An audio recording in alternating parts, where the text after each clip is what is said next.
All right. So on this episode of Empowering Her, I have a special guest, Gabby. Gabby, thank you so much for taking the time to spend with us so you can kind of share your career path and kind of your journey.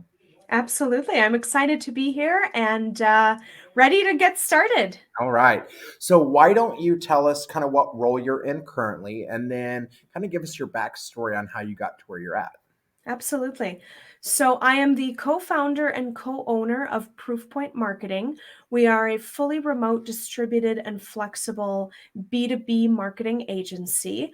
I work alongside my husband. He is my business partner, and we can talk a little bit about how that ended up to be because I'll promise you guys, I never thought in a million years that number one, that I'd be a business owner, and that number two, that I'd work with my husband. Right. So we can talk a little bit about how that came to be. In my role here at Proofpoint, I've actually had many different titles at Proofpoint, and I wear a lot of different hats. Currently, my title is that of Chief Experience Officer, Right. and what I do and what I oversee is I am responsible for shaping and really shaping and molding and creating experiences for all the touch points that our stakeholders will have with us along their journey with Proofpoint. So that includes um, prospective clients, past clients, current clients. That includes employees, past and present and future employees as well. I oversee all of the marketing and PR and events that we do at Proofpoint and to support Proofpoint, as well as hiring, HR, benefits, culture, and what am I missing?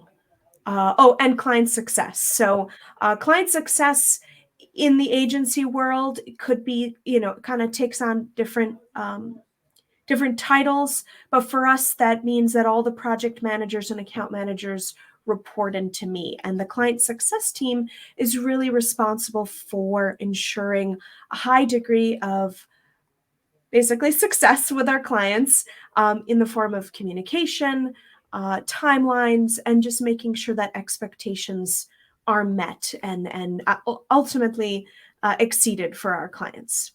Okay. So not you're not doing a whole lot, just everything.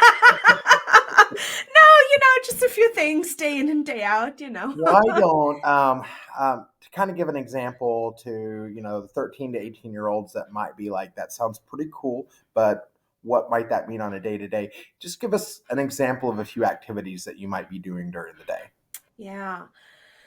Oof, it really varies. And I will caveat and say that we are an early stage startup. My company will be celebrating our 5-year proof point Oh, anniversary in June. So congratulations. I am currently, as you very aptly pointed out, I am wearing a lot of hats and I am managing a lot of things. In the future, in the not so distant future, what I hope to be doing is bringing in teammates and shaping and cultivating team members to start taking some things off my plate so that Right. I can really focus on just a few things. But from the day-to-day perspective, as I said, I manage our marketing and our content. We do a lot of content on LinkedIn and for YouTube, so video. So I'm responsible for managing the company podcast, Okay. which we're currently in the process of relaunching. So I'm kind of knee deep in podcast stuff. So I'm doing a lot there. We are also updating our website. So we're working with a web designer and developer, and I'm also overseeing the content development myself, and along with a contractor. So I'm also knee deep in web updates. We're gonna be changing our homepage, adding a pricing page, doing some changes to our careers pages on the site. So kind of a little mini facelift to our website this Q1 and early Q2. I also, as I said, I also oversee HR and benefits and culture. So at any time, anyone from the team could ask me questions about, hey, can I take a day off, or an HR related question, or a benefits related question. I also work on hiring and onboarding. And so next week we are onboarding our 6th employee. Okay. So I will be overseeing and executing his onboarding. We have a full week of onboarding scheduled for our new hires. And then we follow a 30, 60, 90 cadence in which we have a plan for the first 30 days, the first 60, and the first 90. And so each candidate, each hire, will, depending on their role and their responsibility, will have certain milestones that they'll need to meet within the first 90 days. So I'm also involved in with the hiring manager. So the person that this person would be reporting to, I am involved in that onboarding and that first 90-day experience for our new recruits. Okay, I like that because I was going to ask you how many employees that you had because I know like with my own internship, I'm the I don't know if you would necessarily consider like an employee, but I'm like the 11th employee over there, so or Okay. like 10.5 maybe since it's an internship. Sure, sure. Yeah. So my husband and I, and then we have 5 full-time staff. So we're 7 currently. We're just bringing on our 6th full-time employee. Okay. And we have a couple of open positions. So over the next we are currently March 3rd. And then, so probably by the end of March and early April, we'll have a couple more open positions that we'll be actively recruiting and hiring for. And our projected plan is that by the end of 2022, we'll be actually doubled in size, so close to between 10 to 12 full-time staff.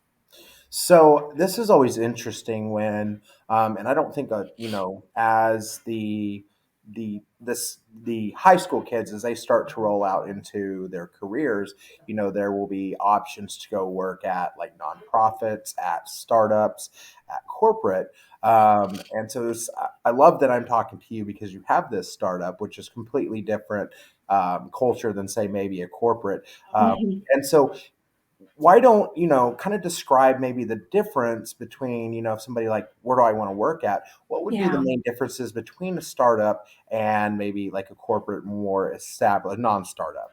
Yeah. Well, it's a very, very good question, especially if somebody is thinking about getting into the marketing or advertising or creative industry. Let's say like web design or creative design, graphic design. You do have that option to work at, let's say an in-house. So that would be like a corporate environment or an agency, which Proofpoint is an agency, or at nonprofits as well. And when I think of nonprofit, I usually also lump academia, so Okay. colleges or other schools that might have a small marketing department or a large marketing department, depending on their size.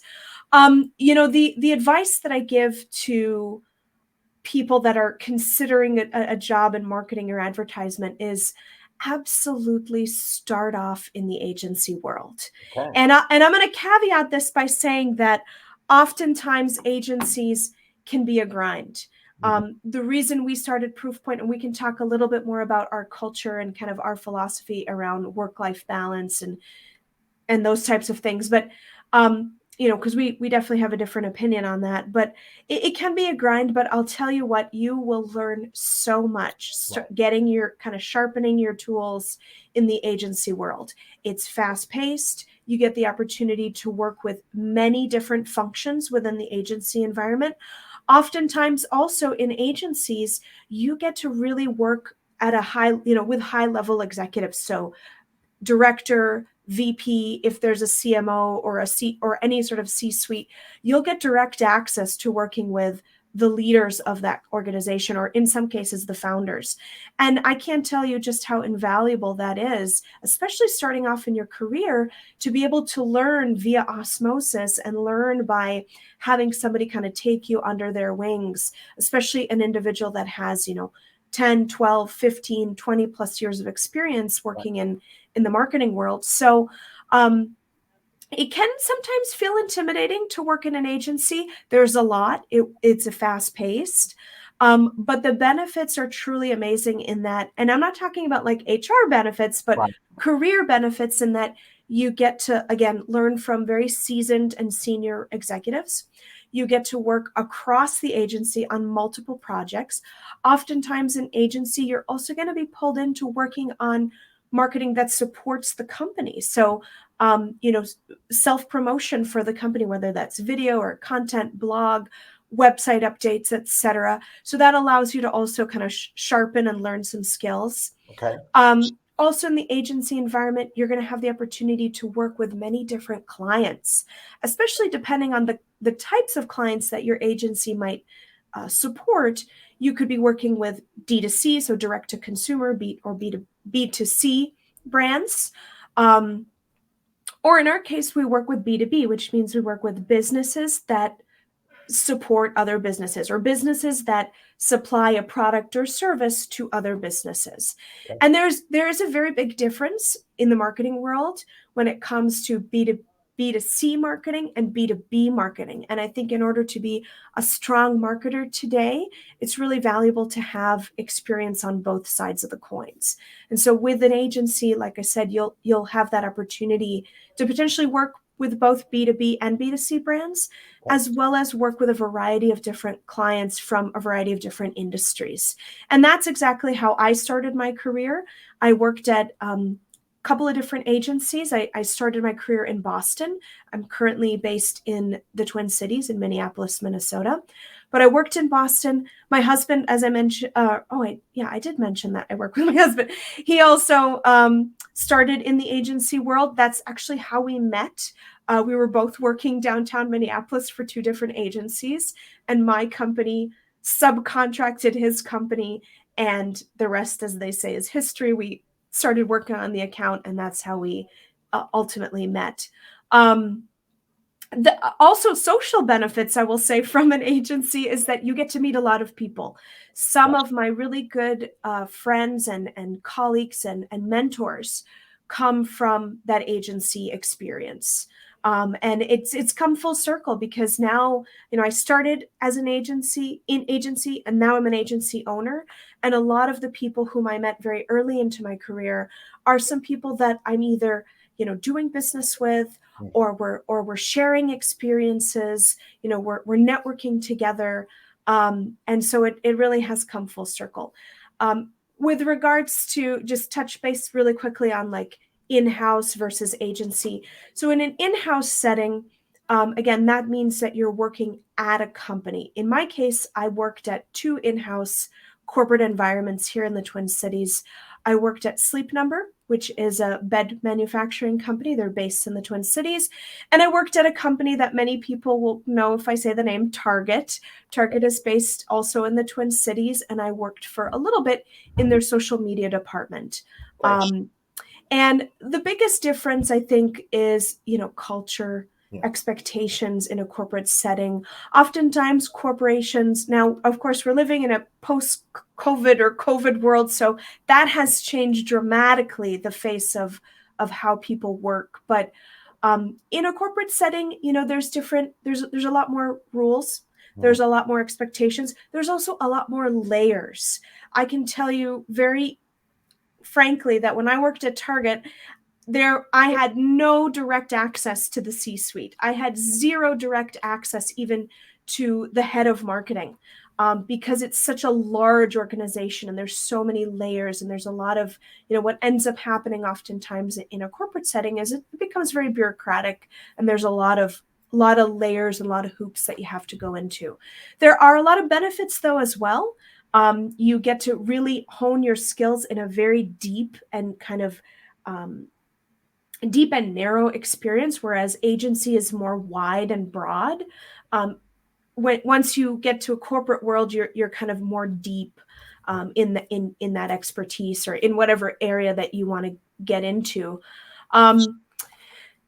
What else? Again, it really does come down to a matter of preferences. I think corporations and large corporate environments, especially like these big Fortune 500 and Fortune 1000 companies, the experience is going to be very different. Perhaps not as fast paced, socially, and in terms of growing in your career and climbing that corporate ladder. it's going to be a little bit more difficult, a little bit longer before you start seeing those incremental gains in your career. But there are, that isn't to say that it isn't exciting or it isn't interesting. There's a lot of, with a large corporation, you have more access to resources. Um, Oftentimes benefits are better, like HR benefits. Right. So there's pros and cons. I think probably those listening today will tell from my tone of voice that I'm I'm happier in the agency world. I did try 2 corporate gigs, and I learned very quickly that it just wasn't for me. That wasn't the kind of environment where I felt that I could thrive or I could excel in my career. But there are pros and cons. There are benefits. I know I have a lot of friends and a lot of colleagues that do work in corporate environments, and they absolutely love it. Their experience was different than mine.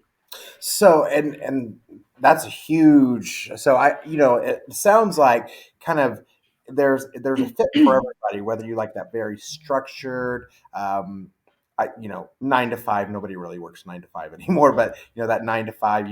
You're on and then of course you have very defined roles, and as opposed to your agencies, which every day can be different. It's kind of crazy. You get to cut your teeth in a lot of different areas and kind of learn where you really like. Because as I've learned, and as the students are learning, is Mhm. there's a ton of different areas in marketing. And I think, Yes, yes. at least I thought a couple months ago, marketing was actually, I didn't know the difference between marketing and advertising. And I think a lot of people think marketing as advertising, and we're getting to see that it's completely different. Right.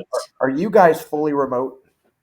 That's correct. Yeah, we're fully remote since we started the company over 5 years ago. Okay. That was very adamant to us. We started Proofpoint out of a what I would call a family crisis, and that has really shaped the culture and the trajectory of our brand and of our company. And one of the things that we felt adamant about is that we have a fully remote, fully distributed, and fully flexible working environment.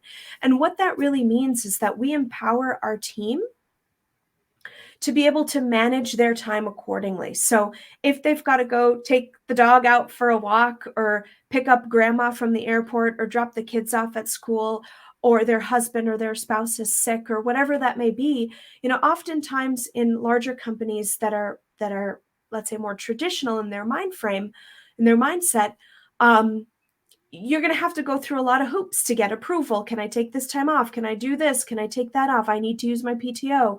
Whereas with us at Proofpoint, we're all adults. We all know what the expectation is. That's very clear set up when people are hired. We go through their job description, the expectations, the culture, the environment, and the rules are very flexible. Get your work done whenever and wherever, as long as you meet client expectations, company expectations, and that your teammates are abreast of what's going on and that everybody is sort of communicating openly and promptly. Um, how this Let me give an example of how this kind of plays out. Right. So this week, one of my team members had jury duty, and that's there's no getting around jury duty, right? But even with her, and then she was dismissed early, and she asked me, "Hey, Gabby, can I take a day off? I've got to catch up on some house things and personal things and doctor's appointments. The jury duty really cut into my time." And me, as her boss, was like, "Yep, do what you got to do." Right. You know what your job is, you know what the responsibilities are, you know what the expectations are. If you need to take that time off to manage your life outside of work, I fully empower and I fully give my staff the ability to do that. Um, and so that's really what a flexible work environment means. It means that they don't have to ask me permission to go to the doctor's office to take PTO. They can simply manage their time, manage their day to day accordingly to really balance that quote unquote work life, find that perfect Right. work life balance. There is really no such thing as work life balance. I can say that honestly.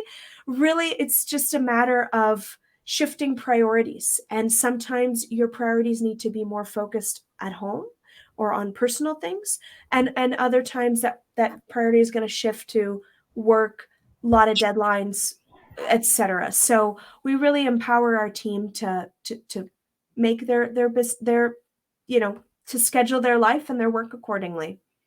Well, and that's I've seen, and maybe I've just spent more time with agency talking to agencies lately. Is there seems to be that move from you have to be here from 9 to 5, Yeah, and just making sure are you getting your stuff done? Because if you are getting your stuff done, is it necessary for you to really sit there and just be on the clock to be on the clock? Uh, correct. Yeah, so if somebody, if a student or even like there's a lot of people that are, we call it the great resignation. There's a lot of career changers out there right now. And let's say that they were interested in getting into marketing.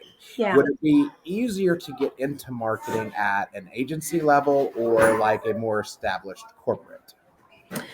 I think it really depends. A lot of corporations do hire fresh out of college. So there, so that would be a very entry level role. But again, if you're coming into that position, that a big company like that, and their expectation is, yep, we're hiring fresh out of college. There are those roles out there. I think that if you're fresh out of college, you'll probably find more opportunities in the agency setting.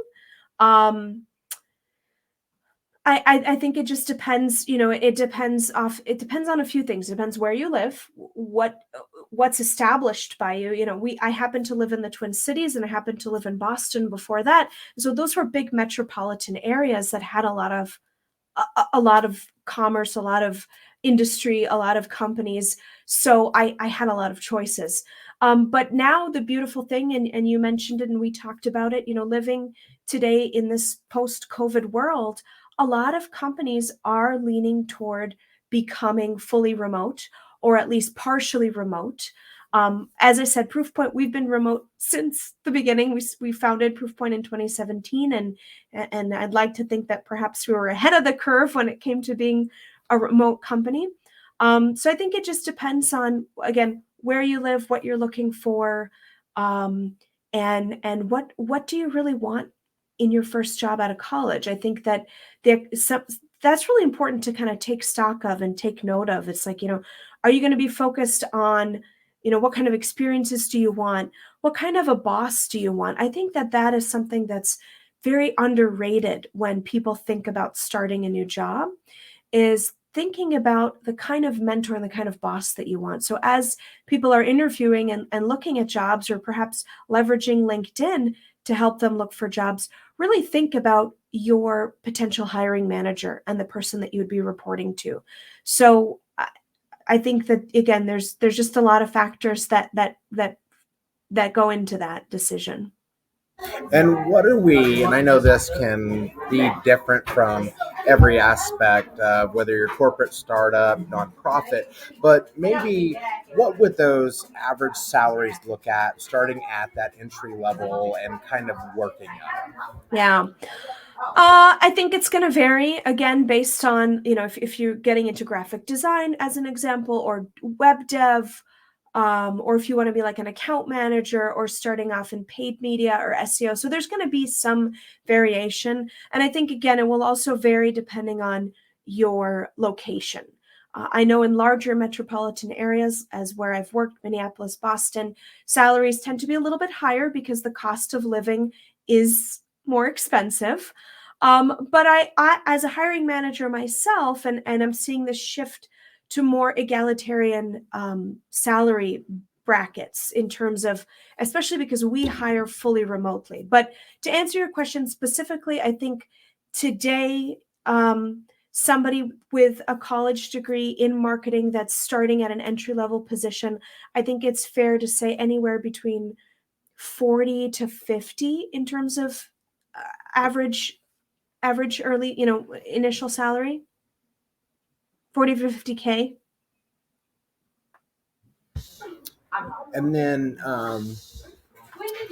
what and typically where are we seeing like the biggest within marketing itself, where are we seeing the biggest need for people?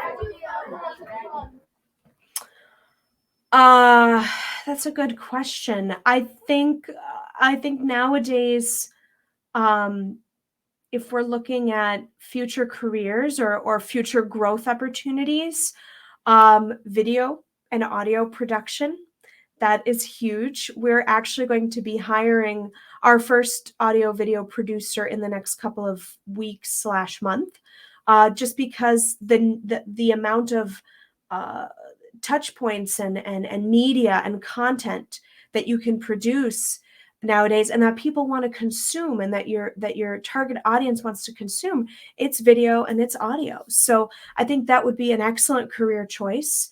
There's going to be certainly a big demand and a big need for that.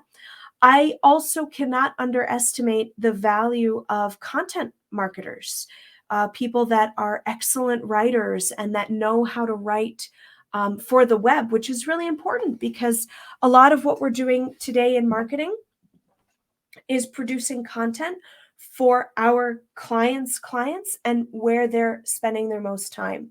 And most buyers today, whether that's B2B or B2C, they're spending a majority of their time online. So social media, websites, the power of LinkedIn. I don't know, Josh, if Joshua will have time to talk about the power of LinkedIn today. I'm happy to come on for another segment to talk about LinkedIn, because that also cannot be understated, the value that LinkedIn today has for buyers, for people in the business community.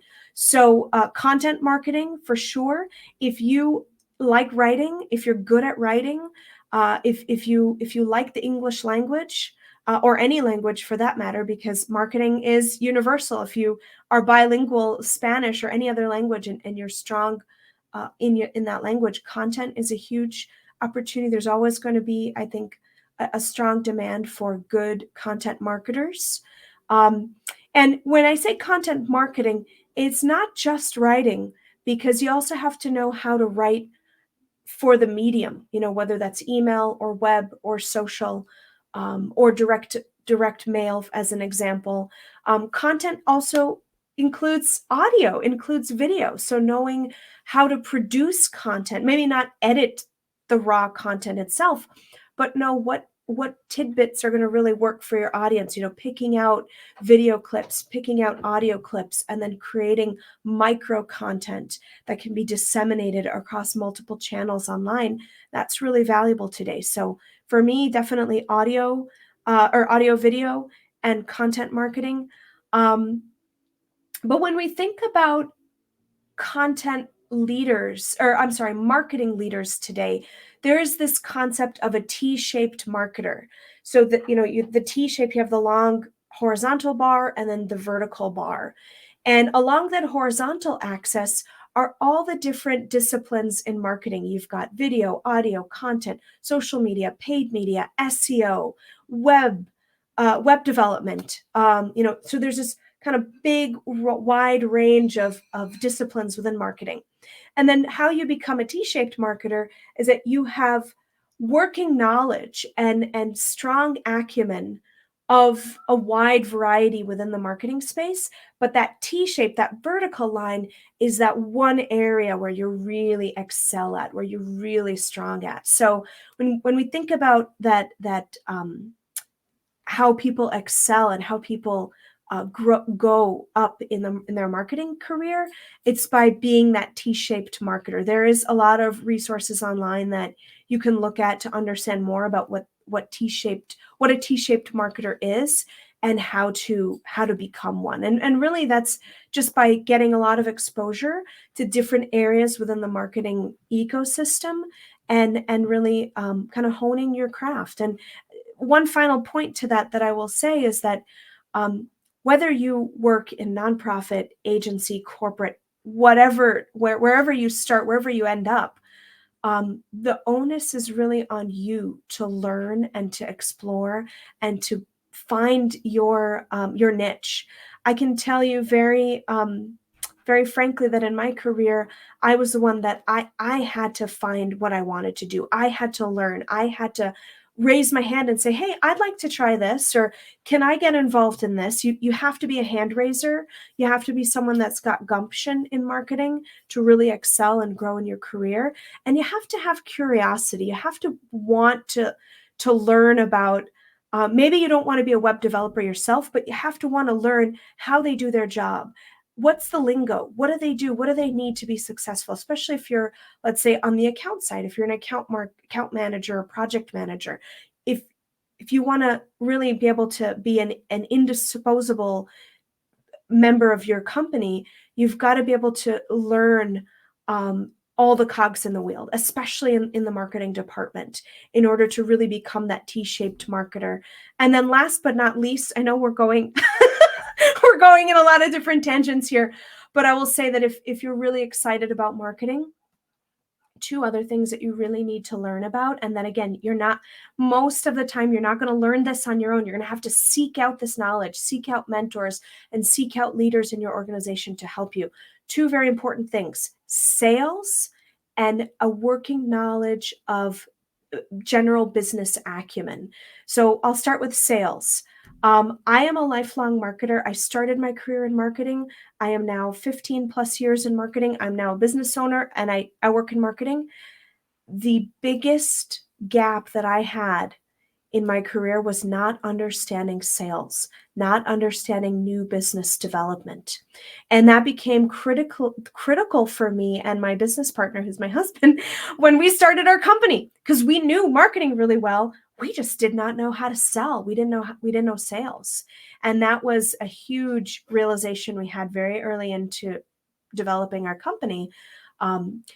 Learning the fundamentals of sales, learning sales psychology, learning just even the basics 101. If you can take a course, whether they offer it in your high school or college, if you can take some sales courses, some business development courses, I can't stress enough how valuable that is going to be for you in your career. Sales is something that we do unconsciously every day, day in and day out.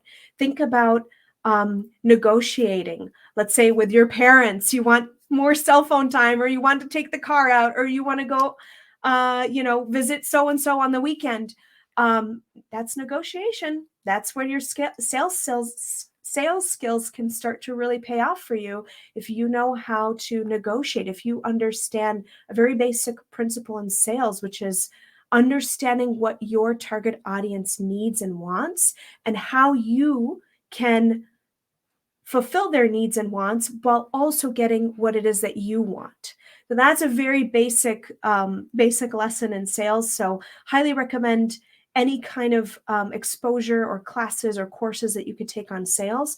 Podcasts, they're free. You can find a lot of them. There's tons of sales podcasts, YouTube channels. After the call, Joshua, if you find that you want some resources, I'm happy to share a couple of the influencers and podcasts and YouTubers and people that I listen to and follow for free resources. And then the second thing that I think would be so valuable for somebody in marketing or wanting to grow their career in marketing is learning about basic business concepts. So understanding, how does your company or your client's company, how do they make money? How do they succeed in business? What does bottom line mean? What does ROI mean? What does ARR mean? So there's a ton of business and marketing acronyms that it can be very intimidating, especially if you don't know what they mean. But the information out there to seek that knowledge and to find that is limitless. And the more you can demonstrate that you understand basic business terms and business function and sales along with marketing, you are going to be an invaluable resource to your company and really set yourself up for success in your career. Okay, I feel like we need a part two because I want to pick your brain on some things Okay, for myself. sure. Let's get one last question that I think is very, very, very important here. Okay, and your answer doesn't have to be related to career or like profession. And you can hear my students going a little crazy. They think they're like, what is she saying? But if knowing what you know now, if you could give yourself one piece of advice when you were in, your middle school or high school self, what would it be? Oh, wow. Um, I would say be confident. Oftentimes, we are our own worst enemies. We are already setting ourselves up to fail even before we take our first step because we're afraid. We have our hangups. We're concerned that we're not going to be good enough, smart enough, that we're not going to have the let's say the background or the experience. Um, 75% of success starts with confidence, taking that first step and showing up and being a hand raiser, being somebody that is a giver and not a taker. Um, this concept, I know that when I was in middle school and high school, this was a concept that I could never grasp or truly understand. So if I can leave your students with this, and maybe they can ruminate and mull on this and just have it in the back of their heads, and maybe at some point in the future they'll think back to this. Be a giver, not a taker.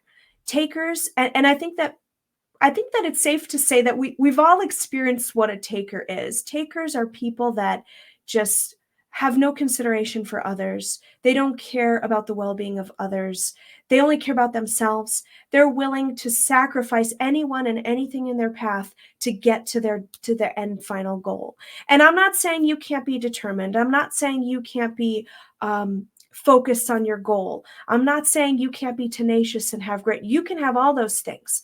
But if you are leaving a path of destruction, of pain and negative feelings and rejection and just bad karma in your wake, that will come back to you. That will come back to you. People remember the people that treat them with kindness, that treat them well, that treat them with dignity and respect. Um, in there, there's no greater place in the world than in the business world, this idea of reciprocity and being a giver and giving more than you're taking.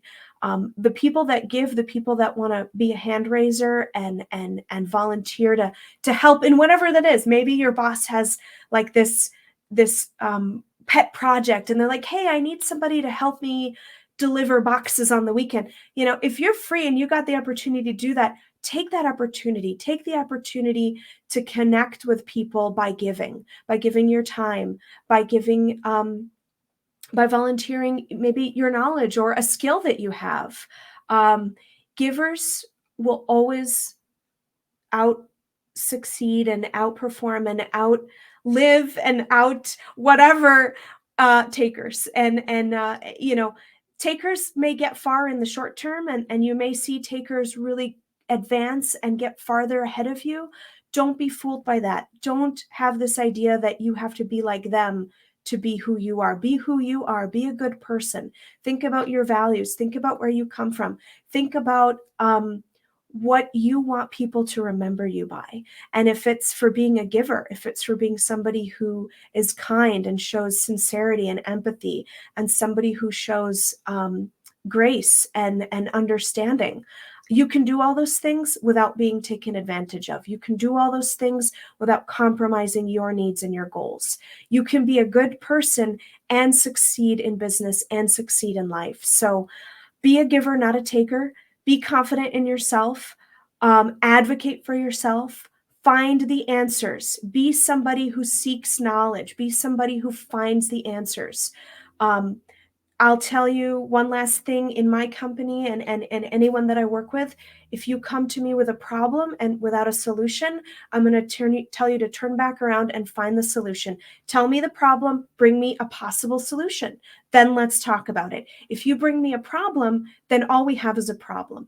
If you bring me a problem and an idea, then we have an idea and we're one step closer to finding a solution. So be that person that seeks knowledge, that seeks truth, that seeks mentors. If you can, mentors are a great source of truth and knowledge. And be a hand raiser, be a giver, not a taker. That's more than one thing, but they're all related. So hopefully this information sticks and really resonates with your students. I love it. Absolutely love it. Gabby, I can't thank you enough. We're definitely going to have a session two. I'm all for it. Yeah. Awesome. I will be in touch very very soon. In fact, here shortly, and we'll sit down again. Love to speak with you again. This has been amazing.